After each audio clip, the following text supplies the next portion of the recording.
As you may know, DHS has confirmed that the suspect is an Afghan national flown here by the previous administration, who was such a bad administration. And I have a picture of a plane. This is what it looked like when they came in. It was total bedlam. Do you remember that period of time? Total bedlam. People crammed onto the plane.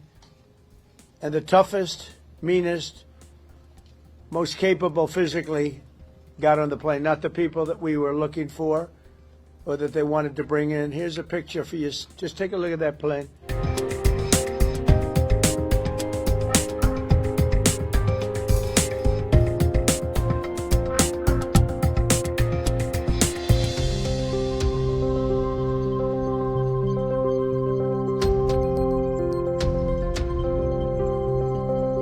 This heinous atrocity reminds us that we have no greater national security priority than ensuring that we have full control over the people that enter and remain in our country. For the most part, we don't want them. They come in illegally, have a lot of problems. Their countries force them in because their countries are smart. They don't want them.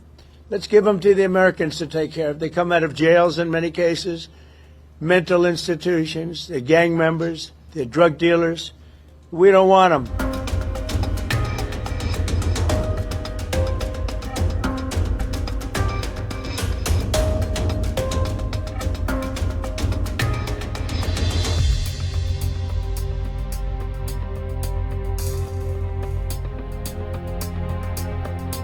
Right now, I heard that Sarah Beckstrom of West Virginia, one of the guardsmen that we're talking about, highly respected, young, magnificent person, started service in June of 2023, outstanding in every way. She's just passed away. She's no longer with us. She's looking down at us right now. Her parents are with her. This just happened. She was savagely attacked. She's dead. She's not with us. Incredible person. Outstanding in every single way, in every department. Just horrible.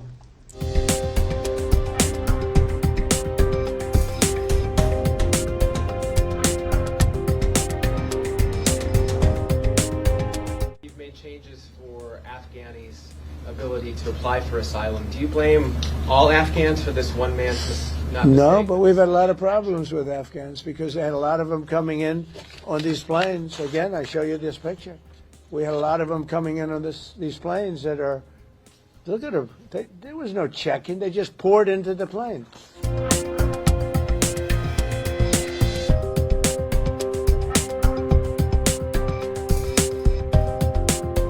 I was hoping to come on air tonight with a bit of a lighter offering for you. You know, turkey pardons and the Macy's Thanksgiving parade and all that. But instead, we need to talk about the downward spiral of violence in the United States, being led by a left that is now openly excusing, if not cheering, attacks on anyone who has anything to do with the Trump administration. And which not only that, but also seems hell-bent on driving the U.S. towards a crisis of legitimacy far worse than anything we saw on January 6th. Now, by now you know the story of the two National Guards members who were gunned down in cold blood in Washington, D.C. yesterday, allegedly by this man, Afghan national Ramanullah Lakhanwal, who, details are emerging, turns out to have worked for the U.S. government, including agencies like the CIA, in his home country of Afghanistan, and was brought into the U.S. by the Biden administration in 2021 during the chaotic withdrawal of American forces from Afghanistan, which, of course, we all recall, saw thousands of Afghans let into the U.S. after vetting processes that were, to say the least, not great. But more about that in a moment. What is even more about the disturbing case here, in which Lakhanwal allegedly snuck up on one of the Guard members and shot him in the head, and then fired several shots at a second Guard member before he was overpowered, has been the reaction of so many in the U.S. to the shootings. Because, you see, to hear them tell it, The victims were National Guards stationed in D.C. as part of Donald Trump's effort to clean up the nation's capital. Here's how one MSNBC commentator put it as the news was breaking. So much controversy happening in the United States right now with ICE, who are also wearing uniforms and wearing masks, and so there's, you don't know, people walking around with uniforms in an American city. There are some Americans that might object to that, and so apparently this shooting has happened. Hey, you know, people don't like ICE agents and the National Guard around, so is it any surprise that they got popped? That seems to be the attitude. And you know what? It's sick. But of course, this was nothing on the way the media has been whipping up hysteria about the National Guard in recent weeks, comparing them, oh yeah, to Nazis and the like. Here was CNN just a few weeks ago where they were speaking to a retired major general and professional Trump hater. What the president is doing through the Secretary of Defense is creating units, official military units, to quite frankly watch the American people. And that's the thing that is absolutely abhorrent. It reminds me so much of what happened in Germany in the 1930s. Germany 1930s, yep, we know what that means. And around the same time, Oregon Democrat Congresswoman Maxine Dexter was talking about doing everything she could to fight the National Guard coming to her city of Portland. What I would say is an extraordinarily dangerous precedent by militarizing our city and moving towards a dictatorship. Here's a leader of the African American community in Washington with his thoughts. We believe that the National Guard and the military occupation is the first step into rounding black people up and putting them in detainment camps here in Washington, D.C. Wow, gotta love that one. And hey, here's a little icing on the cake. Another Democrat, Senator Alyssa Slotkin, here talking about the National Guard coming to shoot civilians. It makes me incredibly nervous that we're about to see people in law enforcement, people in uniform military get nervous, get stressed, shoot at American civilians. It is a very, very stressful situation for these law enforcement and for the communities on the ground. So now, again, we don't know the alleged shooter's motives in D.C., but we do know this. Prominent Democrats, not crazies, prominent Democrats, legislators, leaders, and ex-generals have been openly saying not just that they disagree with sending the National Guard into cities to help clean them up. I mean, if they said that, that's perfectly fine. That's political debate about policy. That's all covered by the First Amendment. And you want to have that debate? Hey, I say that's great. I don't have a problem with it. But instead, no, they're not saying that. It's not reasonable debate. They are instead portraying the National Guard as an existential threat to civilians, to black people, to democracy itself. Now, let's go a little deeper into this, shall we? I finished with Senator Slotkin there for a reason, because this is not her first rodeo. No, here she was just the other day joining a number of other Democrat luminaries, many who, just like her, coincidentally have ties to the intelligence community and have been urging uniformed servicemen and women, as well as intelligence officers and other national security professionals to, well, there's no other word for it, disobey orders. Not a specific order, mind you, but anything they think comes out of the White House that they feel might be illegal.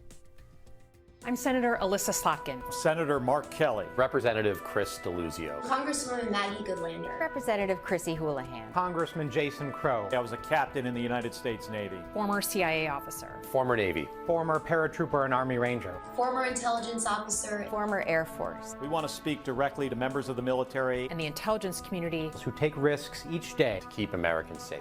We know you are under enormous stress and pressure right now. Americans trust their military. But that trust is at risk. This administration is pitting our uniformed military And intelligence community professionals against American citizens. Like us, you all swore an oath. To protect and defend this Constitution. Right now, The threats to our Constitution aren't just coming from abroad, but from right here at home. Our laws are clear. You can refuse illegal orders. You can refuse illegal orders. You must refuse illegal orders. No one has to carry out orders that violate the law or our Constitution.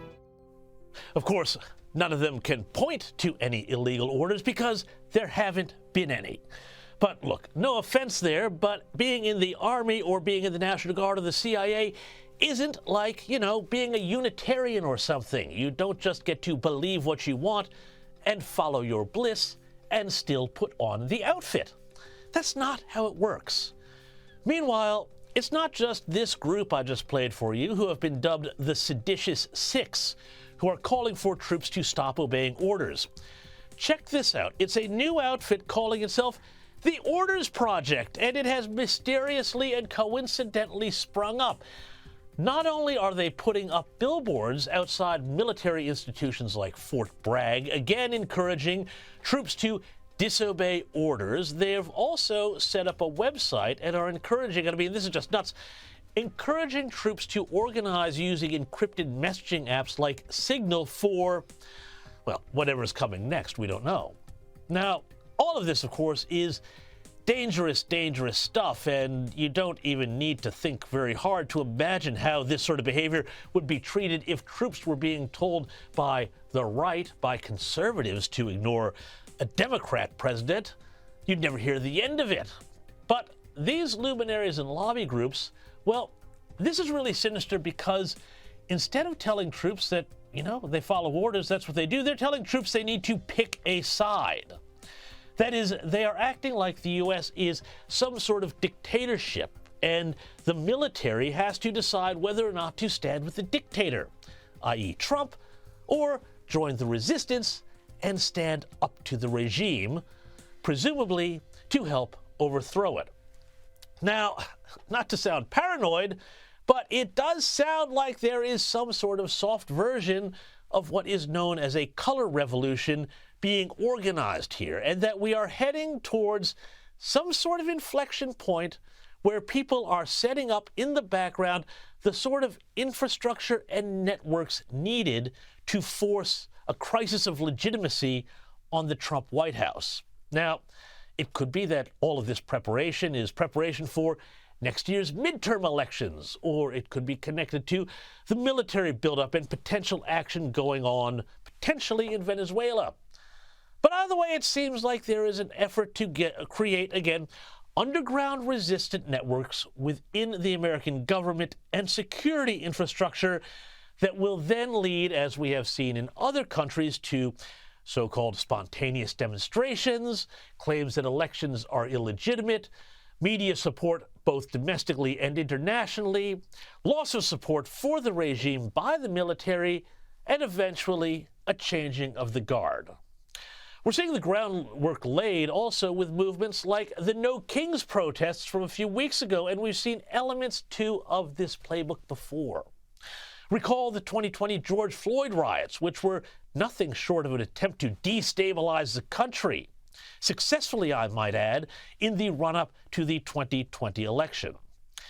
We are also seeing a further push to amplify the message that if you go along with Trump, you could be in real trouble when the wind changes direction. Here's this little gem from MSNBC or MS Now or whatever they're calling it. It's former White House spokeswoman Jen Psaki, and she's seen here chatting to former Army Judge Advocate General Mark Kirshner about what might happen to anyone who tries to prosecute the Seditious Six for, well, sedition. What do you think, as a lawyer, what do you think the consequences should be for people who are abiding by following these steps from the commander-in-chief when they seem to be complete overreaches of power? They're following unlawful commands from Donald Trump. And if you're committing offenses and your defense is going to be, I was just following orders, that didn't work out so well at Nuremberg. Nuremberg, get it? Trump and his ilk are just like, you know who with the funny mustache and his cronies, and, well, it didn't work out too well for them. Oh, by the way, speaking of Jen Psaki, remember before when I was talking about the Afghan fellow with ties to the CIA who was alleged to have shot those National Guards members?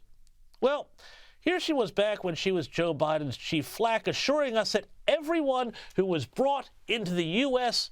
from Afghanistan after the debacle of the fall of Kabul was properly vetted. I can absolutely assure you that no one is coming into the United States of America who has not been through a thorough screening and background check process. Sure, Jen, I believe you. Millions wouldn't.